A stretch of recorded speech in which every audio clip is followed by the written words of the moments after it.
Behind every tariff and trade deal, American agriculture is bleeding, and so is its influence. While you're grocery shopping, billions of dollars in U.S. agriculture are vanishing due to political chess moves, trade wars, and rising climate threats. From soybeans to dairy, the losses aren't just hitting farmers. They're shaking the foundation of rural economies and weakening America's grip on global food dominance. This isn't just about crops. It's about control, collapse, and a country at risk of losing its strongest bargaining chip. Your money. Inflation rebounding in June as higher prices, including those from tariffs, are packing a bigger punch. This is the highest level of inflation in 4 months. The report also serving as a crucial point for Fed Chair Jerome Powell as he weighs the potential for rate cuts. Fed Chair Jerome Powell had said a number of times that the June CPI data was going to be critical. The summer inflation data is going to be critical in terms of figuring out what the Fed does as it pertains to monetary policy in this country. So the question is, what do they do with a number like this? It's a slight increase, but it's not dramatic. Remember, June is the first full month after a lot of the sweeping tariffs came into effect. Tariffs against Canada, tariffs against Mexico, the EU, steel, aluminum, a number of consumer imports. Take a look and see where futures are. I think that, look at it, it's just pretty much flat. What does the markets do with a number like this? I think that what the markets really do want to see at this point in time is that, of course, they do want some kind of rate cut. Again, with this particular piece of data, it's still too early to tell what exactly the Fed's going to do come September. But I do think that Donald Trump does feel emboldened to continue this trade war, especially when you think about the markets are at record highs. And also, we're not necessarily seeing the effect of this trade war in the hard data just yet. All right. Let's unpack the hidden cost of every lost bushel and what it means for the future of American power. $49.5 billion ag trade deficit. One of the most overlooked issues facing American agriculture today is the ballooning trade deficit, a record $49.5 billion in FY 2025. Many assume food exports will always remain stable, but that's no longer true. Shifting global alliances, protectionist policies, and retaliatory tariffs have upended U.S. agricultural exports, leaving farmers struggling to adapt. Soybeans, once the crown jewel of American ag exports, have been hit hardest. Tariffs from China cause U.S. soybean exports to drop by billions, with an estimated $24 billion lost between 2018 and 2025. Meanwhile, Brazil and Argentina have stepped in to take over the market. Without strategic trade protection and adaptive global outreach, America risks losing long-term market dominance in its core commodities. China's 50% retaliatory tariff on U.S. soybeans during the trade war wasn't just symbolic. It was devastating. Between 2018 and 2025, American soybean farmers lost approximately $24 billion in export value, primarily from lost access to Chinese markets. China shifted its sourcing to Brazil and Argentina, which now supply over 60% of their soybeans, up from just 40% a few years ago. Too many farmers expected a quick rebound, but the reality is that once markets pivot, they rarely return. Export losses ripple through processing plants, transport, storage, and rural jobs.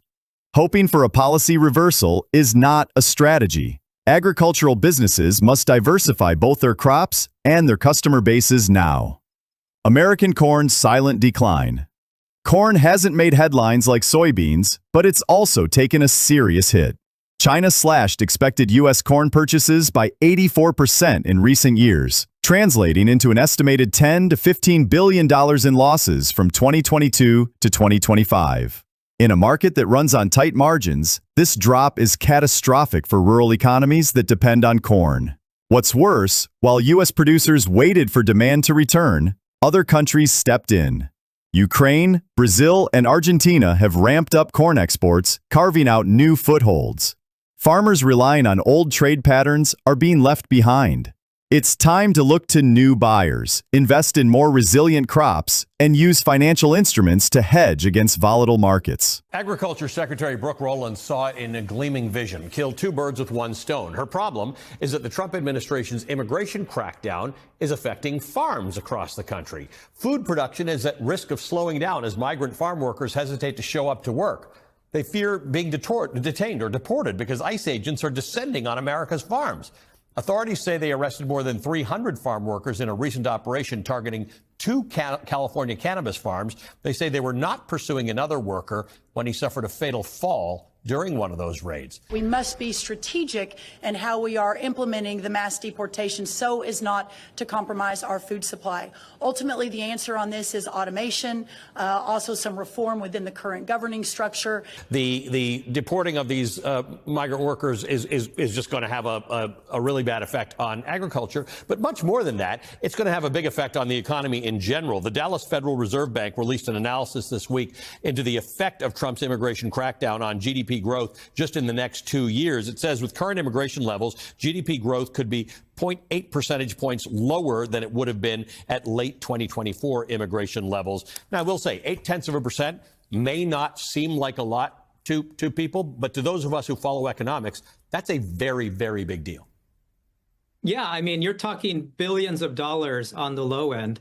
I think people have to remember that when you're kicking out hundreds of thousands, or according to the administration's goals, millions of people, these aren't just people doing essential jobs. By the way, a recent study came out showing that the biggest predictor of undocumented border crossings is job openings, unfilled job openings in America, which shows that that's kind of the primary role that these people are filling. But these are not just workers. An obvious thing once you state is that these are consumers. In fact, there's been reports recently in the Wall Street Journal and other outlets that firms are literally reporting lower sales because Hispanics, and not just undocumented Hispanics, but those who are here legally, are too afraid to go out, so they're not spending, which means that businesses are having fewer sales. Think about the trillions of dollars in taxes that over the long run these immigrants pay. They play a lot of roles in the economy beyond just filling jobs that are essential in the economy. All of that lowers GDP and it affects your pocket. And by the way, it also causes inflation because businesses have to reduce output. The dairy industry's export also suffers. Dairy may seem like a domestic commodity, but in 2022 alone, the U.S. exported over $20 billion in dairy products. Since then, tariffs and import restrictions in key countries, especially Canada, Mexico, and China, have cut that number significantly, with estimated losses of $2 to $4 billion. While American producers are pouring surplus milk back into cheese and powder, international buyers are turning to European and New Zealand suppliers. The longer this continues, the harder it will be to win those buyers back. Instead of waiting for policies to shift, dairy producers must diversify product lines and explore emerging markets in Asia and Africa. American beef, pork, and poultry were also caught in the crossfire. China imposed a 25% tariff on pork, leading to over $646 million in losses for that segment alone. Add in losses from beef and chicken across multiple countries, and the meat industry has shed several $billion in export opportunities. Many producers assumed domestic demand would pick up the slack, but with inflation hitting consumer meat consumption, even local markets aren't reliable. U.S. meat producers need to modernize their logistics, improve compliance with international standards like hormone bans, and build direct relationships with overseas distributors. Produce and perishable export challenges. Fruits and vegetables, especially perishable ones like apples, grapes, and lettuce, faced sudden tariffs and bans, particularly in China. These measures cost American farmers hundreds of millions of dollars. The perishability of produce means delays from trade uncertainty are more than costly. They're catastrophic. Many smaller producers found themselves dumping crops or selling at severe losses. This segment is especially vulnerable to trade volatility, yet it receives far less attention than grain or meat. The solution? Regional trade partnerships, expanded cold chain infrastructure, and digital platforms that connect directly to global buyers.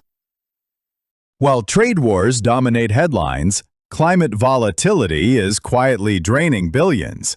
In 2024 alone, U.S. agriculture faced $9.4 billion in crop losses due to hurricanes, floods, and droughts. In 2023, the toll was even higher, $9.9 billion.